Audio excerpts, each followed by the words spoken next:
Today I wanted to do kind of a different sort of video and just kind of see what you guys thought of it. Actually, no, this is really the same thing I always do.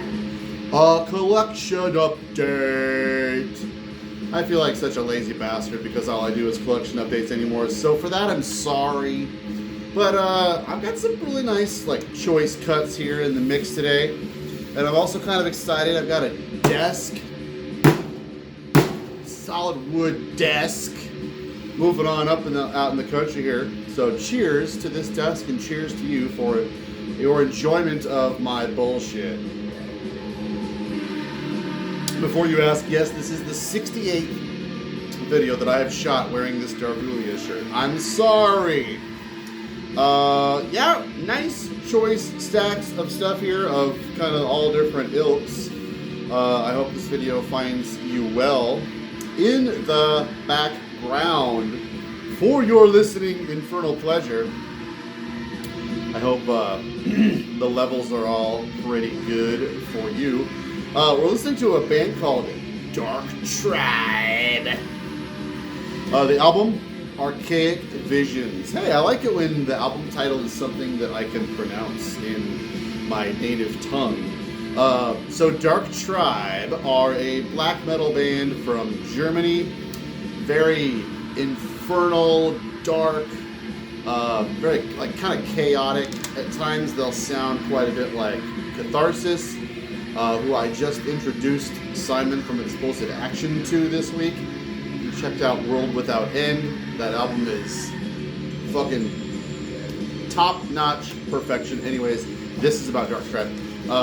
So Catharsis are just absolutely great. I've always had just, I believe their first album, which may or may not be a demo compilation. Splitting Hairs. So this is Archaic Visions, the album they put out in, I want to say 2010. They only did 3 full lengths. And I really don't listen to that first one, which was the only one that I had, often enough. And I've just kind of always had these in the back of my want list.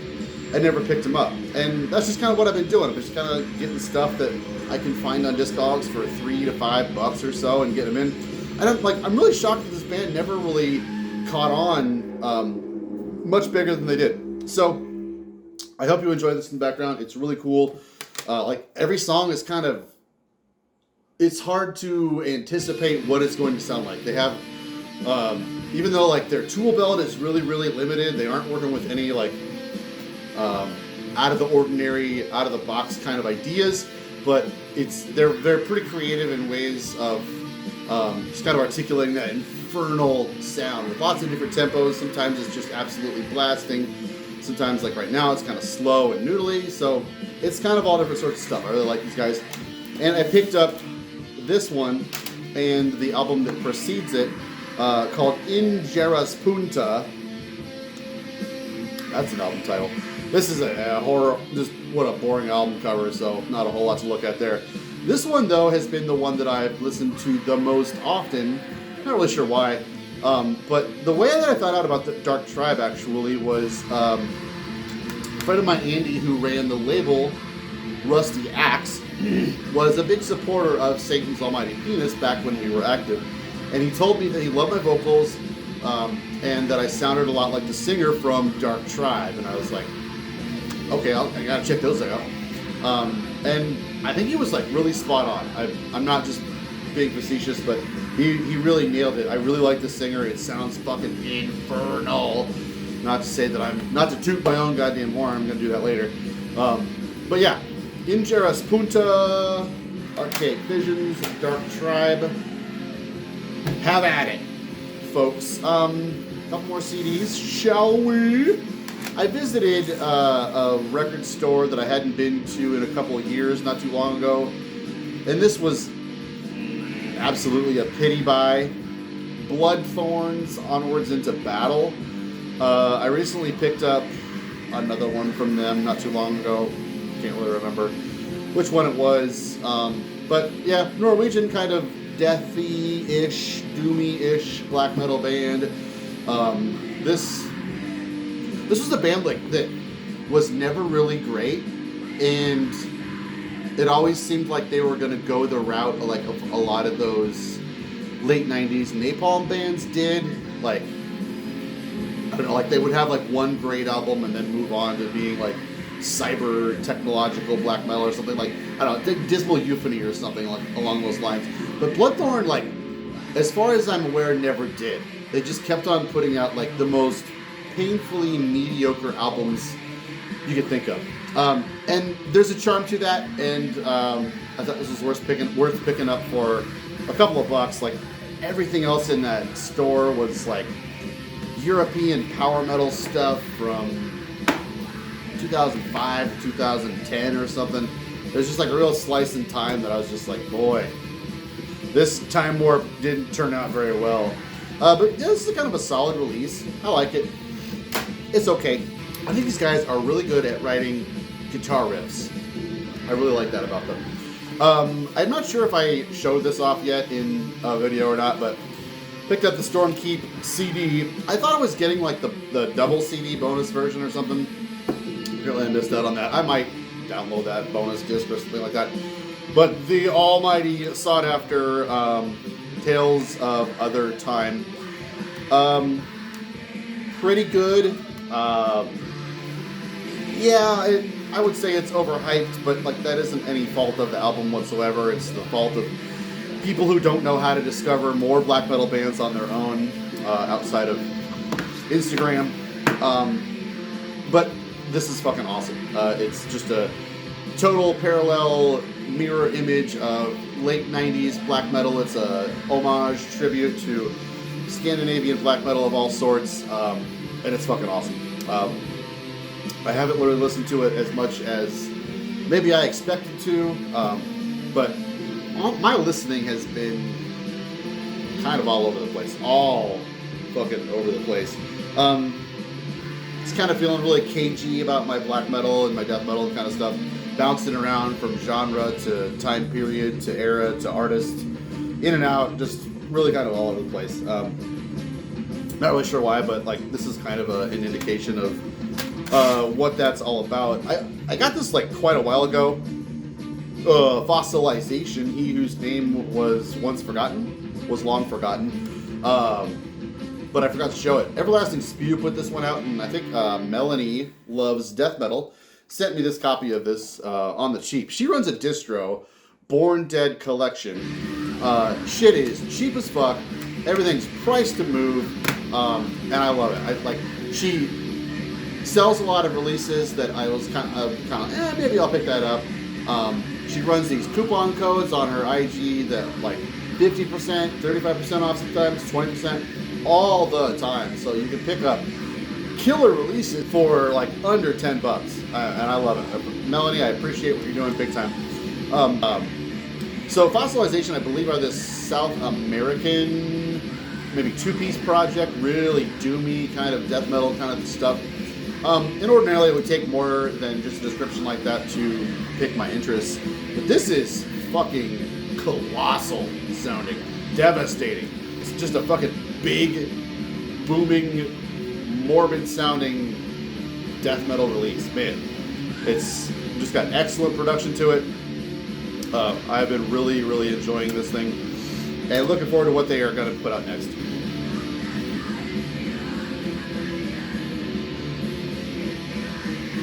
The stuff is great. I don't know why, like, I've never heard anybody talk about Dark Tribe, so get on that shit. So I was listening to this record on my drive home tonight, and it kind of sparked some thoughts that I thought were kind of relevant that I would bring up in this video. This is Stangarigel with Na Sever Surda. I'm really pretending that I know how to pronounce that. So I saw this comment on an Arcane Archivist post about Dark Thrones Ablaze in the Northern Sky. And there was this criticism of that era and or album where he was saying, the commenter was saying that the necro, if you will, sound was not intentional but more accidental, and for that reason he was making some kind of like judgment on Dark Throne for like stumbling into the sound that they would go on to utilize for, you know, their groundbreaking and cornerstone black metal releases. And like, it really got me thinking. And at first it annoyed me, of course. It seemed like this person was trying to, I guess, I'm not sure really where to begin with this. Like, there's a lot to pick apart. In my mind, I enjoy sometimes the incidentalness of an album's sound. And I think some people can sometimes be inexperienced as just a music fan. It's important, I think, to understand what it can be like to be in a band and to record an album and really like not have any idea how your album's going to sound, especially back in 1993 when you've got a bunch of bumbling teenagers who are fucking murdering each other and burning down churches, who are writing these infernal songs and just stepping into a 4-track studio and creating these amazing releases. I don't think it's a disservice to yourself if you're trying to say that this album sounds like shit, but they didn't mean for it to. I would still enjoy an album for it sounding like shit because it does what it does. I think there's a lot of albums out there that sound like shit, and I love it because it seemed accidental. There's sloppy things, nuances that just can't be planned, that can't be manufactured. And those are like the little nuances and subtleties that I think breathe life into an album that, in comparison today, big time studios and people like spending way too much time overthinking and overproducing a lot of releases can really just strip away all of the life from a release. And so I appreciate this album so much because it reminds me quite a bit of albums, kind of like Over's Bergtatt.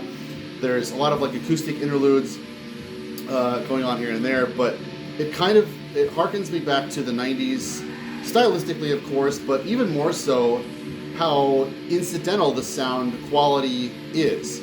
It seems like they just gotta hit record and just kind of put it together. It doesn't necessarily like sound super over rehearsed or anything. It really is just like a step into a world that is so vivid and so transportive. It's just fucking amazing. If you're familiar at all with Malop Carpeten, the Slovakian kind of old school black metal project, which is absolutely mind-blowing, this is the guitar player's newer project that is a lot more folky black metal, if you will, with a vocalist who I don't think is in any other projects. But, oh, this thing is just mind-blowing. It's so transportive, just intricate, and it's so atmospheric. It just takes you to another world. Can't fucking believe how great this is. So far, this is the easily the contender for album of the year. I did not expect something like this, something as good as this to come along this early in the year. And I've been just getting repeated spins out of this thing. I can't recommend this enough. This thing will take you places you never thought a black metal album would. It's incredibly unique.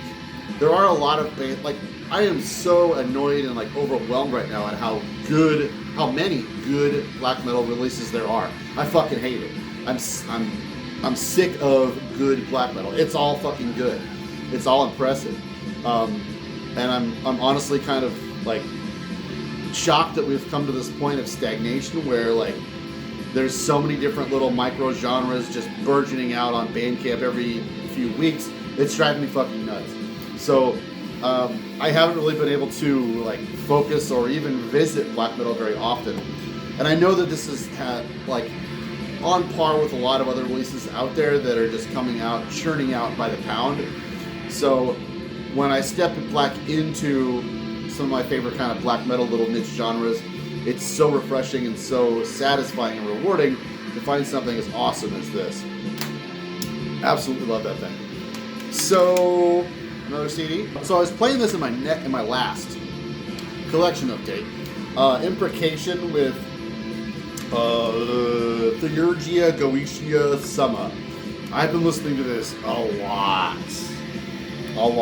So I've just kind of always seen this around and thought, yeah, Texas death metal, whatever. But I think I kind of stumbled upon like a Reddit thread. I kind of fucking hate Reddit, but it was about like slow death metal stuff. Sometimes I'll just kind of like Google something and just kind of see what's out there. Find some like niche lists of something out there and just kind of poke around and see what I can find. And like, that's the angle that I needed to arrive upon this album with. But it's really, really fun. So like these guys are kind of have this like annoying trope to them, annoying to me I think, where they'll play like really sludgy, slow, like satanic, evil sounding death metal, and then they'll like contrast that right up with like a evil goat blasty kind of part. And the goat blasty kind of parts are kind of samey, a little boring. I wish they would kind of stick to the more slower kind of stuff. And that was like my first impression of this album, but over time as I've played this more and more, I've really come to kind of like it all around actually. So this is like a collection of EPs, demos, that was originally released on Repulse Records back in 94, if I'm not mistaken, maybe 95, with different artwork. I like the original artwork a lot more. It had those like primary color, blue, yellow, red kind of stuff, but same drawing by Chris Moyen. But I'm sure a lot of you guys already know this, but it's kind of fun to be a newcomer to something like this that I've just kind of always ignored. Good shit. I was in a bookstore the other day, and they have a kind of a shit ton of CDs in there that were mostly trash. But I found something I did not expect to fall in love with, I guess, as much as I did. I've dabbled around with other Dead Can Dance albums, and kind of didn't really do a whole lot for me. This one, I think, is finally my entry point with Dead Can Dance toward the Within. So if you've kind of stumbled around in Dead Can Dance's discography, I wouldn't call myself like familiar with their discography, but I have bought a couple where I was like, just not really feeling it. This one, for one reason or another, just won me over. At first I was like, this is kind of normal-ish. One thing is like the male singer, so Lisa Gerard is just this incredible female singer, and there's a guy in here, the other guy in the band, Brian or something. They are from Australia, and they play a lot of kind of like an amalgam of world music. What is his name? Whatever. I'm gonna put his name right here, and you can enjoy it. But the guy's voice is very, just kind of normal. He's a great singer. I just kind of find myself pretty disinterested in singers who are just kind of singing like that mid-range kind of stuff. And I wasn't necessarily very sold on like the darkness of it. I really wanted something to be a lot more, I guess, kind of cozy and dark, like Cocteau Twins or something like that. I've been kind of like dabbling around with this label like 4AD of kind of 80s goth kind of releases. Stuff that I never really was quite into when I was younger, and stuff that I've like touched upon throughout the years and never really had a whole lot of success with. So it was like really fun to just like throw down $4 on this and just absolutely lose my shit. I love this. The song "I Am Stretched on Your Grave," that was like the hook. I was kind of like mediocre on the album on the first couple of listens until I finally got to "I Am Stretched on Your Grave," and then the next couple of songs. That's track 7 of 15 on it. So like the last half of the album just got better and better and better for me. It was kind of foreign to me, foreign territory. It felt like this is normal-ish kind of music, and I'm really emotionally drawn to this stuff, and I couldn't really explain it. It was refreshing in a way to listen to something kind of outside of my wheelhouse and comfort zone, and find something that was ultimately wound up being really familiar to me. Wow, absolutely killer release. Oh boy, we got a whole lot more to go here. Picked up Dark Tranquility, Sky Dancer, and the Of Chaos and Eternal Night. Kind of weird that I haven't picked this up any sooner. The main thing, I never really spent a whole lot of time when I was like first getting into metal. I didn't spend a lot of time with the In Flames and these guys very much. I've always had like the Gallery and the Mind's Eye, which are great. I was an At the Gates kid, of course, back in 97, 98. But for some reason, like, just I went straight from there into Norway, and that was my shit. So bands like this were kind of lost on me. I kind of hate that I picked up this shitty reissue, but it's got the EP added onto it, so that's kind of neat. Century Media put this out. I don't know. I need to get this some more listens. It's killer, hyper melodic, Swedish, kind of blackened death metal. If for some reason you're not familiar, but yeah, I'm kind of not really schooled on this band that much, so I'm not going to comment on it. What's that much? Oh, let's see. What else did I get? Today, I picked up a nice VCLT in the mail from my buddy Tommy Nagarufa. I can't fucking believe I got this. Vinterkrig. This tape was limited to 100 copies, and I found out about it way after it was sold out. And so I can't believe I'm fucking holding a copy of this thing. It's got a big Swedish title, so I won't bother trying to pronounce that. But this was reviewed in my last Bandcamp roundup. And man, back in like April or so of last year when I first discovered this, and I listened to it constantly. It's an EP that came out in 90, actually was recorded in 97 at Abyss Studios, but it never was released until Tommy dug this up and released it last year on his label Graveless Souls Records. Man, I can't believe I'm holding this thing. I can't wait to spin this, but I just got it in the mail. So he also sent me a copy of this Kvaen. I hope I'm pronouncing that right. The Great Below. Haven't spun this yet, so I will check in with this with a review later on and let you know what I think of it. But if you're familiar at all with this, let me know what I'm up for. So thank you, Tommy. That was so unexpected. So appreciate it. Next, got in the new Noxious Ruin, issue number 5, with front and back killer artwork from the homie Nightmare Imagery. Also comes with this sampler tape. Noxious Ruin is just doing the Lord's great work. And it is so cool to see a good friend of mine just gracing the cover with the goriest, sickest, fucking gut-wrenching artwork possible. And he's even got an interview in here. This thing is just loaded to the fucking gills.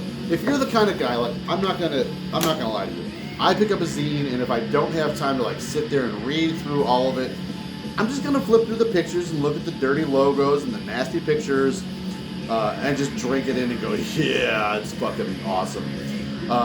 And this is bringing it for me so hard.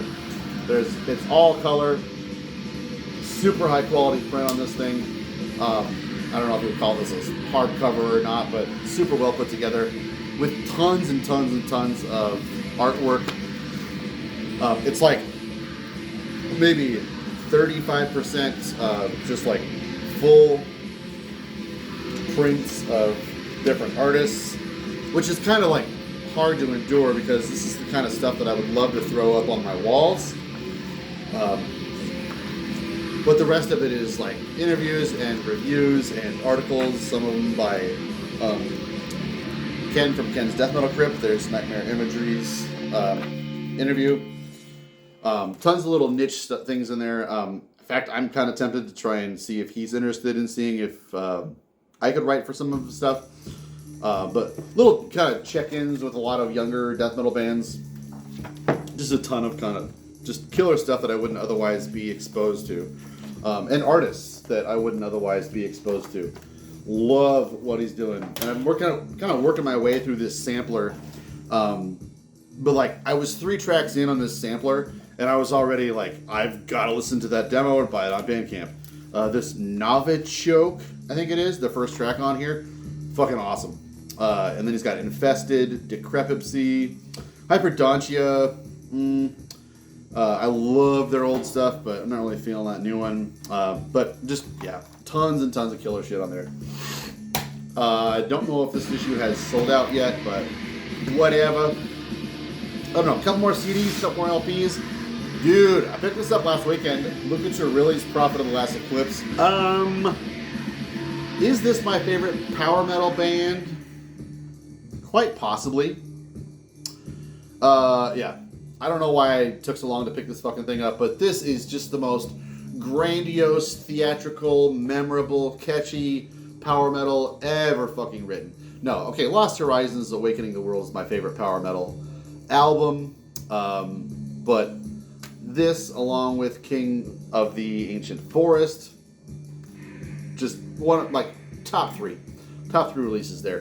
And then you go, like, a couple of Blind Guardian albums, and that's about it. It's just, I don't know what to say. Like, I don't know how to sell you on this if you don't like power metal. That's the dichotomy for me. Like, I'm not a big power metal fan. I had a little phase wherein I discovered this band. And just everything is so catchy, so ornate, and just wonderfully composed. There's a shit ton of orchestra going on all over the place. And it isn't overdone. It's just so tastefully written and orchestrated and recorded. It's just a fucking perfect 10 out of 10 album. Love this thing. I kind of love how, like, the best song on here, Demon Heart, doesn't happen until track 8. Starts off with like 3 or 4 just great song after great song after great song. Then you get this kind of like slower intermission kind of thing that's kind of more operatic. And then it just moves on to the next banger, another banger, another banger. The whole album is chock full of just absolutely incredible journeys of adventure in space. So good. I love these guys. What was I going to say about them? Oh, but what's sad about Vinterkrig is after this, he did like this operatic thing. And yeah, like there's operatic vocals on this thing, not a whole ton or anything. The next album was like 75% opera kind of stuff. And really no metal on it whatsoever. It was such a fucking travesty. And then I think he went on to do like Luca Turilli's Dream Quest. And then I think he had like a split with Rhapsody where he's got his version of Rhapsody and there's like the other version of Rhapsody. Like, fuck off, just whatever. I've got 2 Luca Turilli albums that are fucking perfect and EP. It's sad that he doesn't have just like a huge discography of killer releases, but at least we got a couple. Yearning for Meadow. This is a Finnish. Boy, this did not hit like I expected it to. This is a Finnish doom duo who have put out a couple of really good releases. I love Naivete, and then what's the yellow one? I'm not sure. Their debut, amazing. And this, I think, is their 3rd release, if I'm not mistaken. And, like, I think I remembered this a lot more fondly than it actually is. But it is actually kind of hard to find copies of it. So I joined a Facebook group where someone was selling a copy of this for about $12. Picked it up. I'm glad I did, but upon listening to it, either I just was completely not in the mood for anything like this, or maybe it might suck. We will have to see upon revisiting that thing. We got a little cat visiting down here, and she's showing off. Oh, I wish you could see her. So another contender for Album of the Year for me is the new one from Wedrujacy Wiatr. Just drink that foil embossed monstrosity in there. It's, I don't know, I kind of wish they would have done like a different negative image print of this thing. It's kind of lovely, but kind of overdone. I really can't. There's a dragon, I'm pretty sure. But this is the most lavish packaging I think I've ever seen on an album. And like, I can't imagine what the CD's even going to look like. Super backed up, so I know they did this on its own. There might be a tape release of it. But also there's like a 32-page, fully illustrated storybook with both. Where are they from? I'm not going to misspeak here. You can look it up if you want. Each song has like a story behind it and illustrations for it. And like, I absolutely love this band. You want to talk about like transportive, atmospheric black metal, folky, paganish kind of black metal. Oh my god, these guys are just the fucking best. And so their first release was just godly. The second album came out in like 2016, and not to say anything bad about it, I just don't return to it as often as I do the first one. I listen to the first one maybe 75% of the time. Am I including a lot of percentages in this video? Is that just me? Kind of weird. I did not expect upon their third album to put out something this godly. Easily their best album. Definitely a contender for a top 5 release of the year for me. So it's called Zorishta Staya Ukma. Let's go with that. There you are. Had to get this one all the way from Poland, I believe. Werewolf Ferocious put this out. It's hand numbered. It's hand numbered, which I usually think like means it's very limited. But there were 1,000 copies of this thing, so I would bet that there are still copies of this floating around, perhaps even in the States, if you were interested. Can't recommend this thing enough. Oh wow, there's samples on this of like wolves howling out in the forest and the timber, and there's something about that. Like if you include that in your atmospheric black metal album, I am in hook, line, and sinker. No questions asked. And now I have an acreage out back, and we have campfires a lot on the weekends, pretty much every Sunday. And as the sun goes down, coyotes come out, not wolves. Coyotes come out and they start howling, and it just gives me the chills, and it just makes me think of Wedrujacy Wiatr and their albums. Great shit. Pick that up. By the way, if you're a newcomer to my videos, for some reason or another, I feel like I've really like sunk down into a rabbit hole with all you guys who watch me. I'm not really picking up any new followers, which is fine.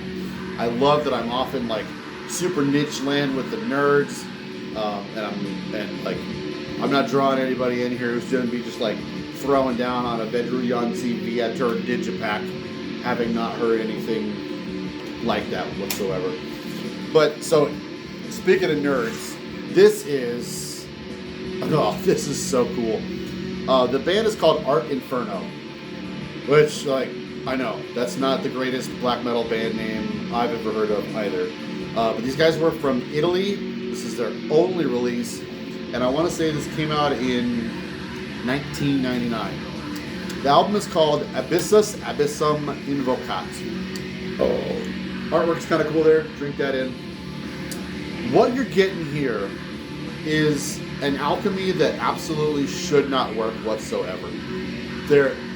It's very Cradle of Filthy, and mind you, that's in 1999, so these guys were probably, referencing your Dusk and Her Embrace quite a bit. Vocally, keyboardy, symphonically as well, but what really surprised me once I picked this up was it's undeniable how similar these riffs are to Coroner's riffs. This is Coroner riffs, and somehow it works in like a vampiric black metal template, and it's amazing how well it works. Also, so I'm not sure if this is programmed drums or electronic drums or something. They are very stale sounding and inhuman, but the programming on it is very, very clever and astute. I actually really appreciate the drum programming and how well it follows the very intricate and fast riffing on it. It's a very, very clever album. This is just an absolutely unique gem. If you're fishing for something out there that's kind of weird and out of the ordinary, there's nothing else like this. Inferno. There's a little bit of familiarity with some of the more Italian kind of releases, like what is that band? Necromass. I could certainly hear a little bit of similarity there, and like kind of like Evil as well. But once I realized what was going on here was like, this is coroner riffs. Every single riff is pretty much a coroner riff, but somehow it works in a Cradle of Filthy kind of Italian black metal sound. It's uncanny how well it works. Check this out. It's nuts. And that brings us to another pity buy. So I was in Chicago a couple weeks ago, and I didn't really have a lot of time to fuck around and do all the whole, let's go to a ton of record stores. Honestly, I'm kind of disenchanted by where to go in Chicago, so if you know, where should I go to pick up used metal CDs in Chicago? I can't really figure that out. But I went to this place that, I'm not going to call them out, but they sucked. This record store sucked. Have you ever gone to a record store where they were playing Spotify on the speakers? There's thousands of LPs and CDs all over the place, and they're playing fucking Spotify. I was kind of offended. Look, I listen to Spotify. I like having it in my pocket at all times. But if you're running a fucking record store and you're playing Spotify, get the fuck out of here. So the reason I went to this one was because it was close, but also they had a used CD section where the metal stuff was sectioned off. So I dug through the metal section, and the only thing I could possibly bring myself to get was an album that I've already done a reaction video to. Remember when I used to do sad reacts only? So I found an ad for this album in an old magazine back when I did that episode, and I did a live reaction to Damaged. And the album is called Token Remedies Research. And dude, this is so fucking weird. It shouldn't work. It mostly doesn't work. It's very, very painful. It's very, very bittersweet for me. So these guys called themselves Hatecore. They're from Australia. And I think they were, who knows what they were thinking. I can't even fucking imagine what they were thinking when they wrote this, recorded this, rehearsed it. It's very, very hardcore-ish, in very, very terrible ways. Look, I say it all the time, I am absolutely allergic to hardcore. But there are, I'm at a loss for words. I just really can't explain what I think of this thing. It's pretty cool in a lot of different ways. How did I describe it to Simon?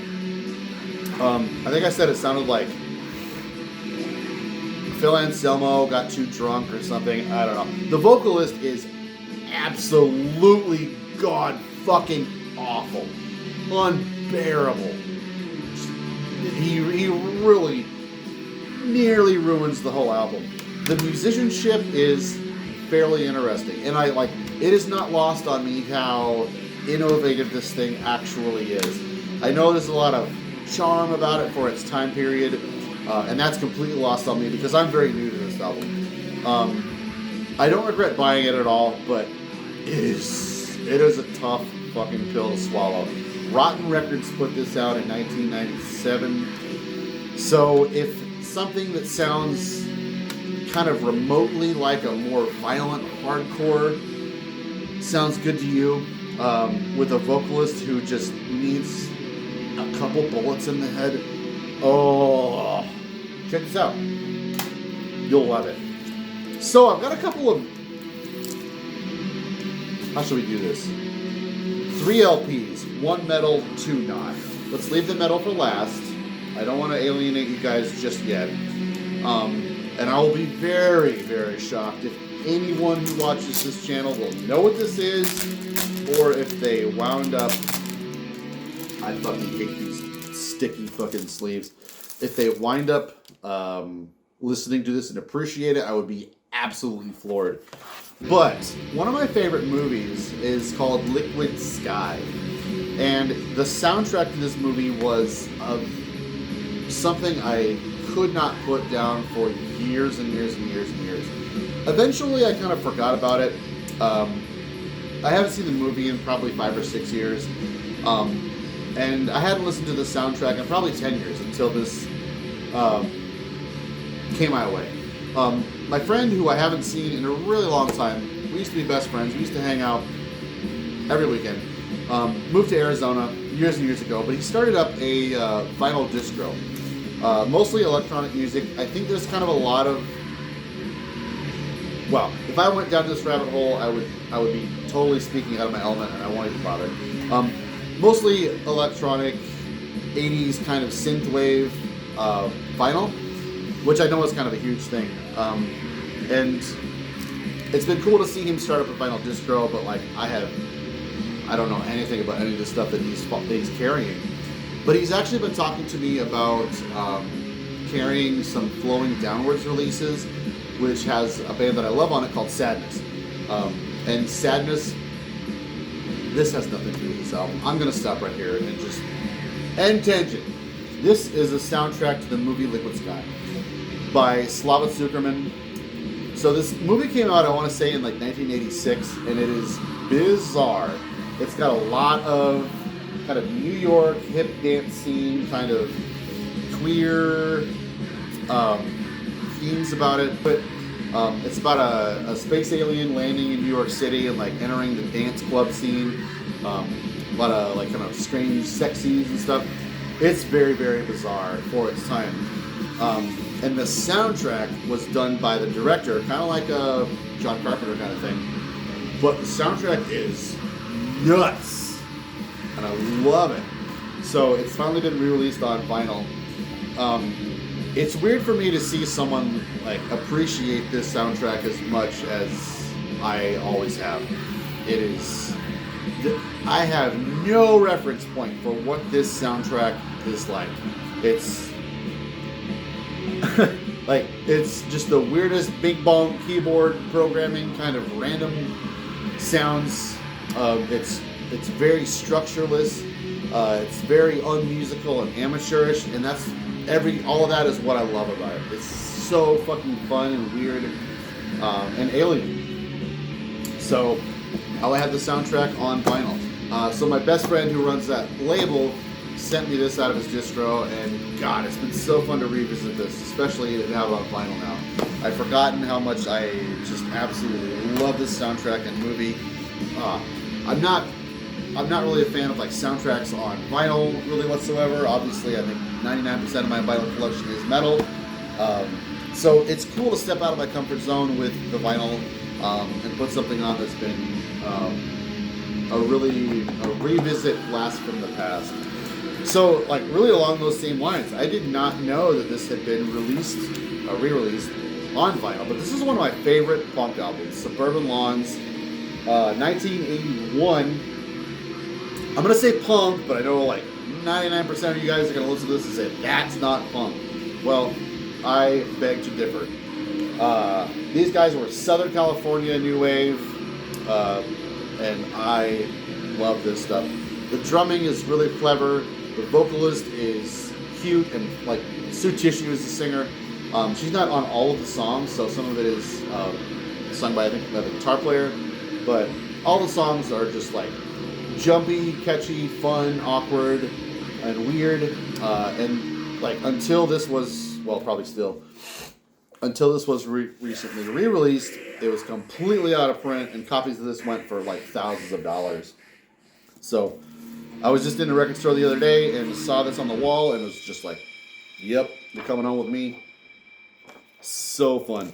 So I'm not going to dwell on that too much. I can't imagine many of you would like that Suburban Lawns, but let me know, let's be friends, if you do like Suburban Lawns. But last but not least, so I talked too long and Archaic Visions is over. We're now listening to Ingeris Punta while I show you Die Primordials, where only the seasons mark the paths of time and life remains eternal. A little loud. In fact, I'm probably waking up my partner upstairs in bed. Finally on vinyl. This is another 1997 favorite from Sweden. These guys are fucking phenomenal. Cover art's a little honky, kind of reminds me of like the Looney Tunes episode where the monster's made out of hair and he walks around the castle and they fight to try and cut his hair off.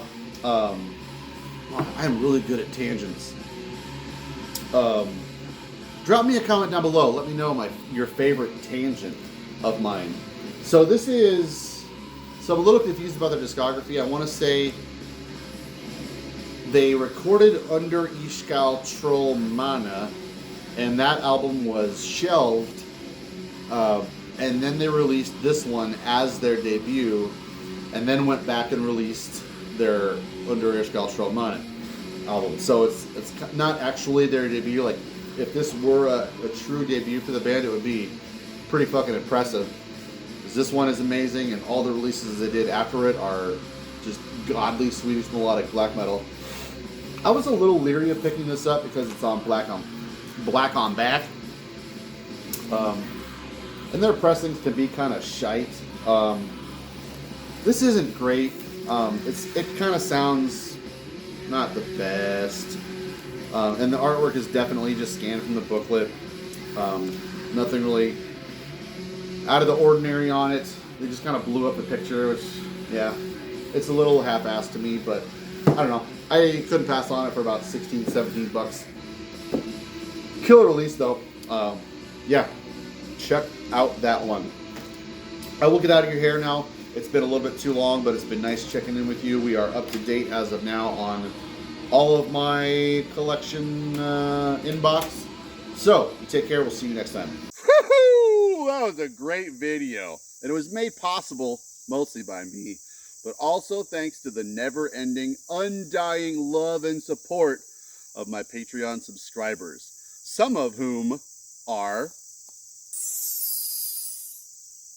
If you would like to be a part of supporting my channel and encouraging me to make more content that's as good as the one you just watched, join the Patreon.